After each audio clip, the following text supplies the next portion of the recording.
suis Laure Bonatti. Et je suis Mathilde Guillon. Et nous sommes toutes les deux vétérinaires, consultantes en médecine du comportement.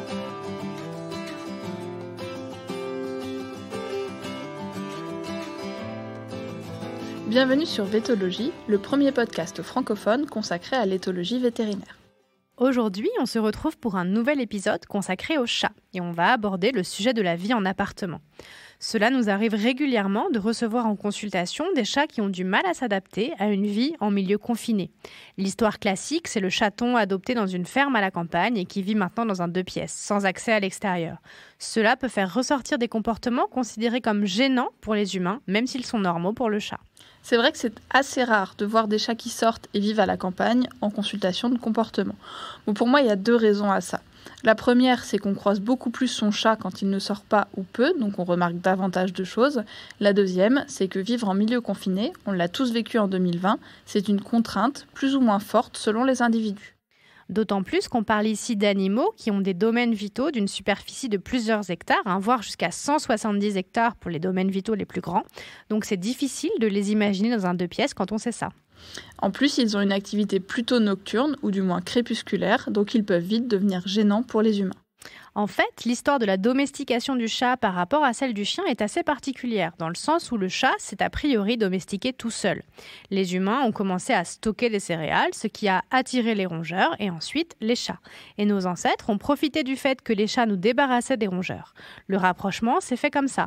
Mais le chat n'a jamais vraiment trouvé son utilité, entre guillemets, auprès de l'humain. Il n'y a pas de chat de garde, pas de chat d'assistance, pas de chat de sport. En fait, de manière générale, il n'y a pas de sélection du chat de compagnie. Il y a un peu d'élevage sur des critères morphologiques, mais le chat reste un chat et d'ailleurs, l'immense majorité des chats de compagnie ne sont pas des chats de race. En plus, les variations, tant comportementales que physiques, entre les races de chats restent beaucoup moins importantes qu'entre les races de chiens. Alors Mathilde, est-ce que tout ce qu'on vient de dire implique qu'il ne faut absolument pas faire vivre un chat en appartement ? Pas forcément. Mais ça requiert par contre de vrais aménagements.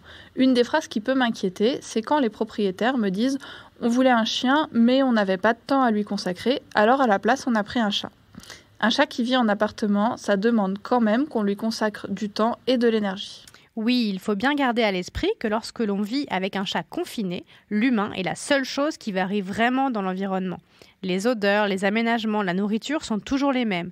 Par contre, l'humain, il va se déplacer, donner à manger, ramener de nouvelles odeurs. Il devient donc très intéressant pour le chat, parfois à ses dépens. Laure veut parler bien sûr du fameux chat qui va se cacher sous un meuble et venir attraper le mollet de son ou sa propriétaire au passage.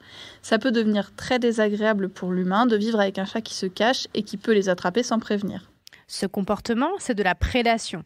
En gros, le chat comble son besoin de chasser en s'intéressant au seul élément qui bouge dans son environnement. Avec un peu de chance, en plus, l'humain va sursauter, crier, s'agiter, ce qui peut devenir très stimulant pour un prédateur. Du coup, premier conseil pour bien cohabiter avec son félin, jouer.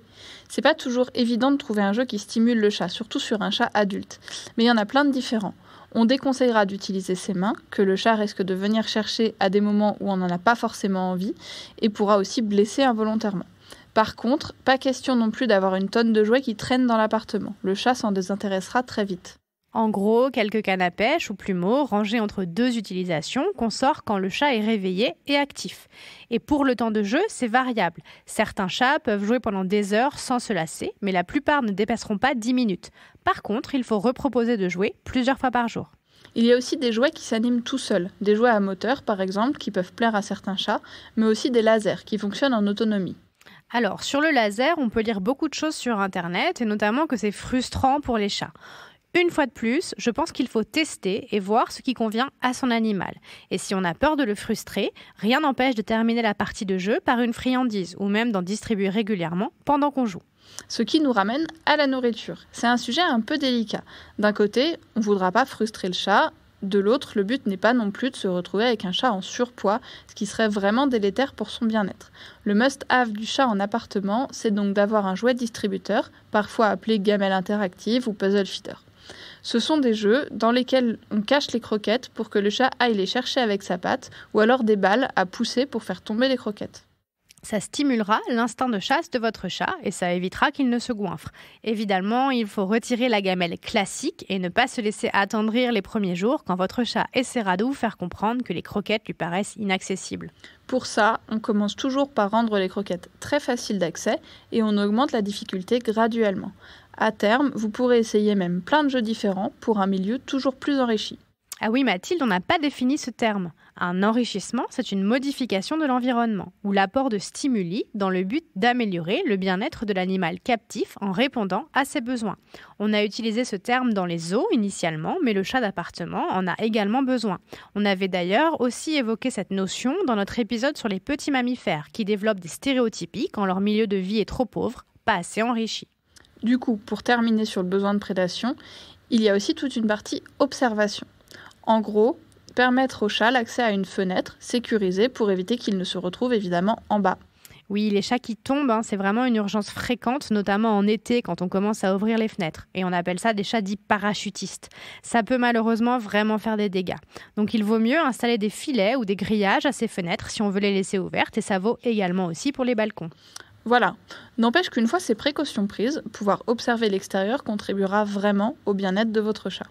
Un autre besoin à combler chez nos chats en appartement, c'est le besoin d'avoir un environnement qui permet de se cacher. Dans la nature, les chats aiment se cacher en hauteur, dans les arbres, et observer leur environnement comme ça. Ils aiment aussi avoir des cachettes pour pouvoir s'isoler s'ils en ont besoin. Donc il ne faut pas hésiter à avoir plein d'aménagements en 3D pour que le chat puisse aller partout où il veut. N'oubliez pas que c'est l'utilisation qui fait l'enrichissement. Si vous avez des étagères partout, mais un chat qui ne va pas dessus, c'est que ce n'est pas un enrichissement pour lui. Observez votre chat, prenez le temps de voir ce qu'il aime ou pas et adaptez son environnement en conséquence. Ok, donc on a joué, mangé à satiété, observé, grimpé, se cacher. Je pense qu'on commence à avoir fait le tour. On peut ajouter aussi les enrichissements olfactifs. Ça peut paraître tout bête, mais laissez votre chat sentir les cartons de livraison et les sacs de course, c'est un petit plus tout simple. On peut aussi utiliser des jouets odorants avec de la valériane ou de la menthe à chat, la fameuse cater ou catnip en anglais. Ce sont des plantes dont l'odeur attire particulièrement les chats. Et ce comportement aurait été sélectionné parce que ces plantes ont un effet répulsif sur les insectes. C'est donc pratique pour un félin sauvage de se recouvrir d'insectifuges. En tout cas, ces jouets ont un vrai effet stimulant sur la plupart des chats. Pas tous, certains n'ont pas cette attirance pour les plantes en question. Mais si votre chat fait partie des heureux élus, vous le verrez se frotter les joues, se rouler, voire même baver sur le jouet en question. Utiliser ces jouets régulièrement, en les rangeant par contre entre deux utilisations, peut vraiment leur apporter un moment de bien-être. Et une dernière chose importante, voire essentielle, ce sont les interactions avec les humains. Les câlins, les caresses, on l'a déjà dit, mais tous les chats n'aiment pas ça. Et de manière générale, il ne faut pas forcer le chat à interagir avec vous. Prendre son chat dans ses bras pour un câlin, c'est pas un moment qui sera très apprécié par l'animal. Par contre, vous pouvez apprendre au chat quelques tours avec des friandises. La plupart des chats, ils sont très réceptifs et il y a des choses bien utiles à leur apprendre, comme par exemple, j'en ai déjà un peu parlé, rentrer dans la boîte de transport sur commande. Et un autre truc à ne surtout pas faire, c'est de punir son chat. On le répétera jamais assez, mais on ne punit jamais un chat. Même s'il y a des endroits où vous n'avez pas envie qu'il aille, demandez-vous à quel besoin cela répond lorsqu'il grimpe sur le plan de travail, par exemple. Peut-être c'est qu'il n'a pas assez d'aménagement en hauteur, ou peut-être qu'il a faim et qu'il n'arrive pas à satiété. Une fois ces problèmes résolus, en général, le chat ne présente plus les comportements qui vous gênent. Et en évitant de le punir, vous évitez de dégrader votre relation avec lui. D'autant qu'en général, c'est pas parce qu'on punit le chat, que ce soit en l'isolant, en criant ou en lui donnant la fameuse tape sur le nez dont tout le monde parle, qu'on résout le problème. Tout à fait. Et le mot de la fin quand même, si vous en avez l'occasion, n'hésitez pas à faire passer des week-ends à la campagne à votre chat, si vous rentrez régulièrement dans votre famille par exemple. Beaucoup de chats tolèrent bien mieux leur vie confinée s'ils peuvent sortir, même si ce n'est qu'un week-end par mois. Et si vous avez peur de le perdre, sachez qu'il existe des colliers GPS qui vous permettront de le retrouver facilement. On vous laisse étudier la question et organiser votre appartement au mieux pour rendre votre chat heureux. N'hésitez pas à nous partager des photos de vos enrichissements sur Instagram ou sur vetologie.podcast@gmail.com. Si vous avez aimé le podcast, n'hésitez pas non plus à le partager et à vous abonner.